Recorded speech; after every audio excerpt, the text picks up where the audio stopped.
All right. So are you ready to really level up your English speaking skills? Yeah. We've got an awesome deep dive for you today. Cool. It's all about speaking English like a pro. Love it. And it's all based on this really cool podcast episode I found that's just packed with tips on how to become more fluent and speak with more confidence. Okay, So are you ready to dive in? let's do it. Okay, so one of the things that really struck me about this episode is how it emphasizes connection as the core goal of fluency. Yeah. Like, it's not just about grammar rules. Right, It's right. about using language to actually build relationships with people. I think that's such a crucial point, and it's something that a lot of language learners overlook. Yeah. They get so caught up in trying to be perfect and grammatically correct Yeah. that they forget that the real purpose of language is to connect with others. Right. And the episode actually lays out these 3 pillars of confident speaking, and I'm kind of curious to hear your take on them. Yeah, let's break them down. The first pillar, and I think this is probably the most important one, Okay. is to embrace imperfection.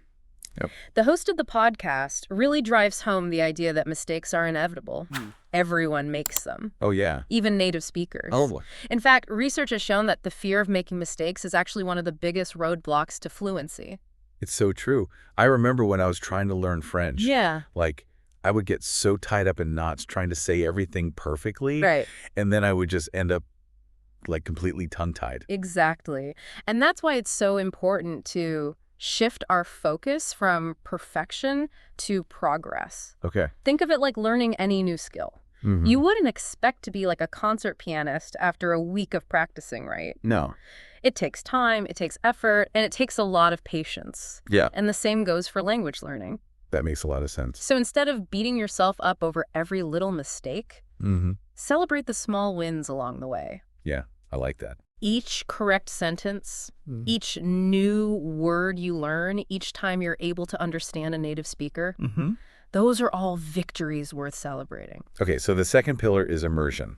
Yes. And I think a lot of people, when they hear that word, they automatically assume that it means living abroad. Right. But what are your thoughts on that? Yeah, that's definitely a common misconception, I think. But luckily, in today's world, we have so many opportunities for immersion without even having to leave our homes. That's true. I mean, think about it. We have access to movies, Oh, yeah. TV shows, music, Podcasts. exactly, all in Yeah. English. Mm. And then there are also online communities and forums Oh, where yeah. you can interact with native speakers from all over the world. Right, so it's really about surrounding yourself with the language Exactly. as much as possible. Exactly. And the more you expose yourself to English, Mm-hmm.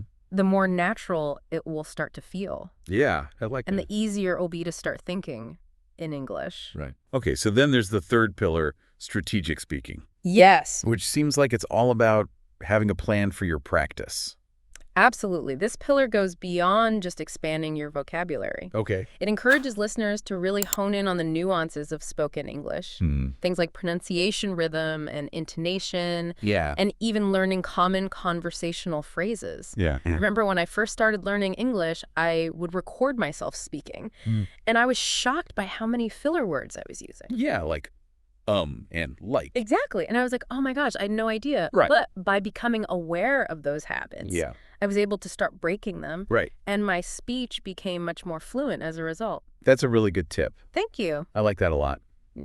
That actually reminds me of the episode's focus on the 5-minute daily challenge, Yes. which honestly sounds pretty doable, It is. even for really busy people. Absolutely. Can you explain a little bit about what that entails? Yeah. So the beauty of this challenge is that it's so simple. Okay. All you have to do is choose a topic, anything that comes to mind, Mm-hmm. and then you just speak about it out loud in English for 5 minutes straight. Okay. You could describe your day. Mm-hmm. You could discuss a news article you read. Okay. You could talk about your goals and dreams. Yeah. It really doesn't matter what you talk about. The important thing is that you're speaking Okay. and that you're doing it consistently. So no judgment, no pressure. Exactly. It's not about being perfect. Mm-hmm. It's just about getting those words out Yeah. and building that fluency muscle. Yeah. It sounds almost too easy. So Effective. Right. But I can see how those 5 minutes every day would really start to add up over time. They absolutely do. Yeah. It's like anything else, the more you practice, the better you'll become.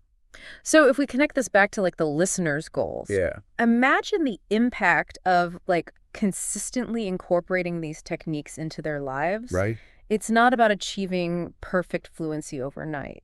It's about like building that solid foundation Mm. and steadily making progress Yeah, towards it's that a- goal. And I think that's something that's really emphasized in this episode, Mm-hmm. is that fluency is a journey. Yeah. It's not a destination. Right. So just enjoy the ride Yeah, I love that. and celebrate every milestone along the way. Yeah.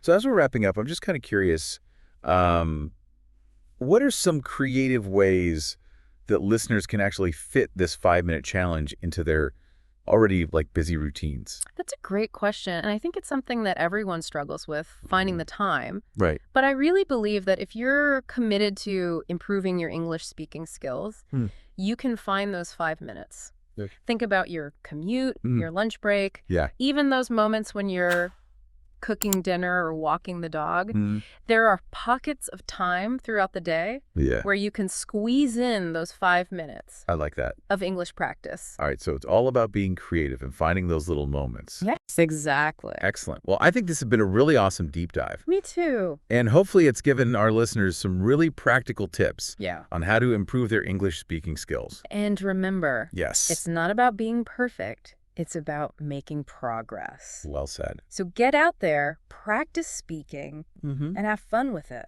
Awesome. Thanks so much for joining me on this deep dive. It was my pleasure. All right. And we'll see you all next time. See you later.